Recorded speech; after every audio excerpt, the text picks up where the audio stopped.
Hello, welcome back. I am so excited for today's video. As you are probably well aware, lots of spring TBR, spring recommendations have been going around, and I wanted to put in my own 2 cents. I have been sitting on some book recommendations for the spring and summer.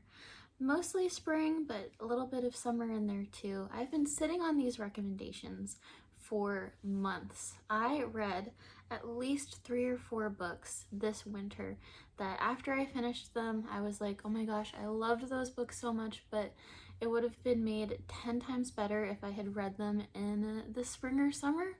So I wanted to bring these to you, and as you can see, I have quite a stack here. I have 7 books that I want to mention. So I'm going to just jump right into it. I have all of my notes here in my notebook. So without further ado, I am so excited to bring these recommendations to you. Flesh by Virginia Woolf.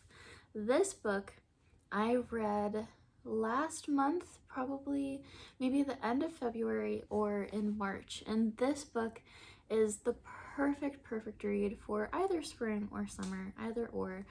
This is one of the 2 biographies that Virginia Woolf wrote. This particular book is about Flesh, Elizabeth Barrett Browning's Cocker Spaniel. Elizabeth Barrett Browning wrote Sonnets from the Portuguese, which I also really recommend if you're looking for a really truly wonderful and also really short poetry collection for the spring and summer. She is one of my favorite poets of all time, so this is probably a really biased point of view, but it is about her Cocker Spaniel, Flesh, and it is about when she falls in love with her future husband, Robert Browning, who is also a really famous poet. You might recognize his name. I love both of those poets, and funnily enough, when I read this book, I realized Elizabeth Barrett Browning and Robert Browning were married on the same day that my husband and I were married, September 12th, which is just wild. So I had such fun reading this book. It is all from Flesh's perspective, and it's so interesting to dip into a book that is from a dog's perspective. I'm sure this isn't the only one, but I had such fun with this. And of course, Virginia Woolf, her style of writing is so kind of cozy and familiar, at least to me, and I just so enjoyed it, especially coming from this perspective. If you're interested in a book that kind of goes from the English countryside to London to the Italian countryside, a small Italian village, this book kind of hits all of those points and has such beautiful descriptions of each of those settings, all of Flesh's feelings as Elizabeth is falling in love with Robert Browning. He's not a big fan at first, so that's just really interesting to read, and I had such fun with this book. And I thought I would read you just a little bit, try to sell you, because if I'm going to try to sell you on a book, I can't just tell you my own opinions. I'll read a little bit of the book as well. But only Flesh knew where her strength came from. It came from the dark man in the armchair. He came again and again and again. First it was once a week, then it was twice a week. He always came in the afternoon and left in the afternoon. Miss Barrett always saw him alone, and on the days when he did not come, his letters came. And when he himself was gone, his flowers were there. And in the mornings when she was alone, Miss Barrett wrote to him. That dark, taut, abrupt, vigorous man with his black hair, his red cheeks, and his yellow gloves was everywhere. Naturally, Miss Barrett was better. Of course she could walk. Flesh himself felt that it was impossible to lie still. Old longings revived, a new restlessness possessed him. Even his sleep was full of dreams. So I just love, oh my gosh, this book is so good. It's only been like a month or so and I already forgot how good the writing is talking about Flesh and his perspective. It is such a fun book, and I think if you really like poetry, like the history of literature, reading about writers, and if you like Virginia Woolf's writing style specifically, I think you'll love this book because I hardly ever see people talking about this book. So yes, please do read this book. I think you'll really enjoy it. And like I said, if you read Flesh and you haven't read the Sonnets from the Portuguese, you must read it. This is one of my favorite poetry collections of all time. A.L. Carr's A Month in the Country. I read this book in January and I loved it so much, but I wish I had read it in the summer. This is such a summer book. It's also really great for spring, but it is set in the summertime in the English countryside. It is about Tom Birkin. I always forget the main characters' names. It is about Tom Birkin, who is a World War I veteran. He is back from fighting overseas. He's back in England, and it is 1920, so it is post-war England. And it kind of talks a little bit about his perspective as a veteran kind of coming back into society and beginning to work again. He is an art conservationist, I believe that's the right term. He goes to Oxgadby, and I apologize for butchering that name. He goes to this small English village to repair a medieval wall painting that is in their small chapel. He lives in the bell tower of the chapel as he works on this painting, and it's just about the kind of long, lazy summer that he spends here. If you like books that are kind of like all vibes, no plot, I think you would really like this book. It really reminded me of Call Me By Your Name. I thought this book was so beautifully written. If you are a fan of art history, if you're a fan of books that are set kind of in the summertime where it's like you can almost feel the like sultry summer heat coming off of this book as you read it, it begins to fit into this town and maybe, you know, think about what he wants his life to be. It is about his perspective as he adjusts to life back in England, kind of back to normal, but not quite. And it is just such a beautiful perspective also of our relationships, with our relationships with our work, with what we do, with what we're passionate about. A lot of discussion about that particular theme of like what we do with our lives, with our jobs and our careers. Yeah, like I said, if you're also really interested in art history, there's quite a lot of talk, of course, about repairing, just like details about him repairing this mural in this chapel, and I just so appreciated all of the descriptions. As a former art history minor, I just loved this book, and I really think you'd love it too. And again, it is a very tiny book. I really think you could read this in an afternoon. I think the best way to read this book would be, I think you should go outside, find a really beautiful tree to read under, a really comfortable lawn chair, your favorite spot in your garden, anything along those lines. I even think this would be a lot of fun to read on the beach, but I think if you were to go to a lake or go on a picnic or just kind of, I'm picturing just relaxing in the grass, reading this book and just reading it in one afternoon. I think that would truly be the most lovely experience, and I kind of wish that's how I'd read this book for the first time. If you take my advice and you give yourself that experience, I think you would have such a lovely, wonderful afternoon. And if you do that, let me know, and let me know your thoughts about this book. Next we have Kate Chopin's The Awakening, and I have not read this book in a really long time, but this book is one of those novels where it has stuck with me ever since I read it for the first time when I was in high school. I reread it at least twice when I was in college, both I think for a course and just for fun. This is like the ultimate summer book in my opinion. It is set partially on a seaside resort and partially in New Orleans. I just love this book. It is so beautifully written, and right now, as you know, I am very slowly reading through Anna Karenina, and this book reminds me so much of Anna Karenina. It's just much shorter. I think that if you really enjoy Anna Karenina, or if you're kind of intimidated by Anna Karenina and you kind of want to explore those themes and introduce yourself to them, I think The Awakening would be a really good place to start. It is about Edna Pontellier.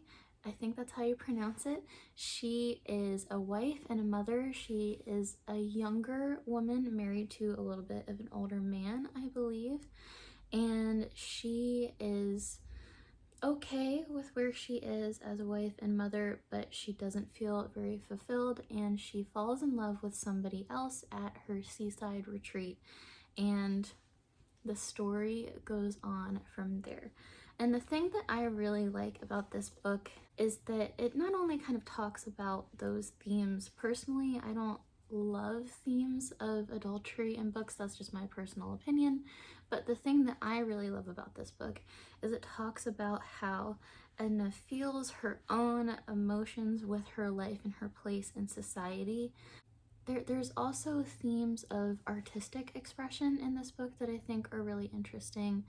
It talks a lot about how self-expression and art kind of merge. That's how I kind of remember it, and that's why I love this book so much. I remember like the descriptions of the heat of the summer were so vivid. I remember just being transported to this seaside resort when I read this book for the first time. And I haven't read this book in at least 5 years, if not more. And I probably think about this book at least once a week. I cannot explain it. I am for sure due for a reread, but I just love this book so much, and I think you would too.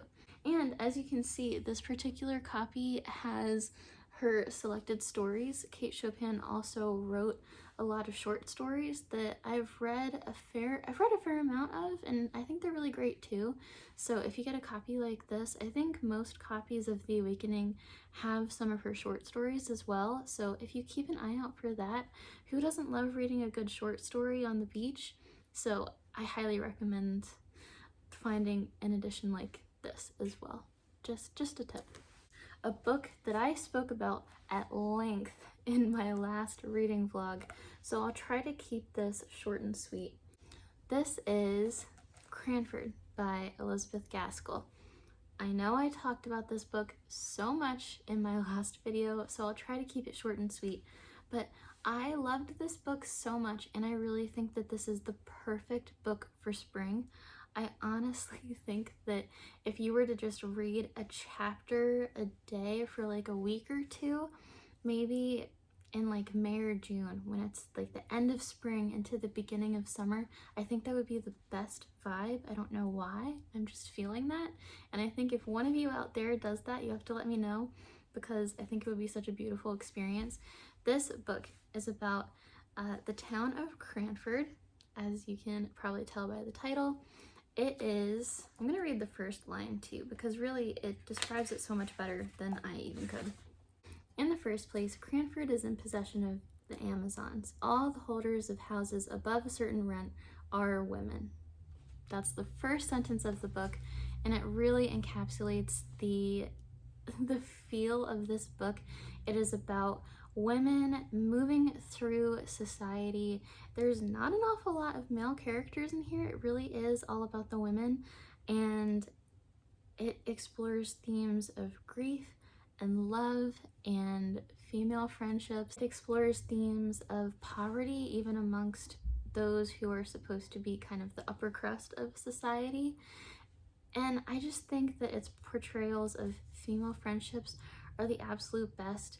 Each chapter is very episodic, so each chapter kind of has, it tells a short story basically, but there are these running themes of the relationships of all of these women and how they relate to each other. And I just think it's so beautiful, especially for a Victorian novel. I just think this book is so unique, and I never hear people talk about Cranford. There are so many funny parts in this book, but there are some really serious parts too. I feel like it's such a real portrayal of life probably at this time, in the 1840s. I think if you're interested in all of these things, I would highly, highly recommend Cranford. And I hope that you read it. I want other people to talk about this book with me. This book was my favorite book of 2024. It was tied. It was between this book and Anne of Avonlea. And the more I think about this book, the more I think it might have been this book. It is The Blue Castle by L.M. Montgomery. I cannot even begin to explain how much I love this book. This book is absolutely amazing. And if you're a Jane Austen fan, and if you love Anne of Green Gables, if you love like the whimsy and the way that L.M. Montgomery tells her stories, if you love both of those things, I think that you would absolutely love The Blue Castle. This book is about Valancy Sterling. She is turning 29 in the first chapter of this book. She wakes up on her 29th birthday and she realizes how much she does not enjoy her life. She lives with a very overbearing mother and cousin and is often kind of the butt of her family's jokes. She is in a very tight-knit family, but none of them love or respect her, and Valancy is absolutely miserable. And all of a sudden, she has been suffering with heart palpitations and having episodes of that sort. And she goes to her local doctor and is told that she has a deadly heart condition and only has a year to live. And contrary to what you might think of how most people would react to that news, Valancy is relieved and takes this news and runs with it. She takes control of her life. She becomes more independent and leaves her family's home and goes off and kind of does what she wants to do. And this book is, again, so funny. I laughed out loud listening to this audiobook more than I have at any other book in years. It is so hilarious, but it is so heartfelt. There's a really beautiful love story in this book, but it is honestly mostly about Valancy's autonomy, finding her own independence, and just think about all of these themes explored with the whimsy and jaunt, the way that Anne of Green Gables, that story is told. I think if you love, again, Jane Austen and Anne of Green Gables, I really think you would love this book. And again, I never hear people talk about this book, and I really hope that you read it. This is truly it's deserving of all the praise, and I hope someday there is a movie or a mini-series made out of this book. A girl can only dream. It would be absolutely amazing. I think, honestly, this is perfect for both spring and summer, but this feels like more of a spring book to me. It's a book that I really associate with The Blue Castle, and I'm going to ask my copy of Sense and Sensibility to cover its ears just for a moment. But I think Persuasion is possibly my favorite Jane Austen novel. Again, if you read The Blue Castle and you love it, and if you love Jane Austen novels and you've never read Persuasion, I think you must read it.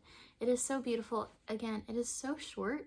If you're kind of intimidated by Jane Austen's longer books, like Emma or Pride and Prejudice, I think that this would honestly be a great place to start. Okay, the last book is actually a book I've read recently, and unlike all of the books I've mentioned previously, I kind of consider all of those books classics or modern classics. I wanted to mention this book as well. This is a book I read last week, and I absolutely fell in love with it, and I'm sure that other people have talked about it. This isn't as much of like a hidden treasure as these other books are, but I think this spring, if you love Regency romances, if you enjoy Bridgerton, but some of the spicy scenes kind of make you uncomfortable, like they kind of make me feel sometimes, I think you should read Edenbrooke by Julianne Donaldson. This book is absolutely wonderful and was such a joy. It really gave me Jane Austen vibes in a way that Bridgerton never has. I really think that it is is just such a lovely romance. It is about Marianne Daventry. She is 17 or 18, I believe, and after her mother has passed away, she has been sent to live with her grandmother in Bath while her father goes off to France and kind of abandons her. She does not like Bath very much, and after kind of corresponding with her sister and talking with her grandmother, she is sent to Edenbrook to spend the summer with her sister and one of her mother's dearest childhood friends, and to get to know the family because her sister thinks that she really wants to marry the son of this family. And so we go off to Edenbrook, but as she is going, she is robbed by a highwayman, and that very traumatic event kind of catapults the story. It becomes a really lovely romance. It is so beautiful.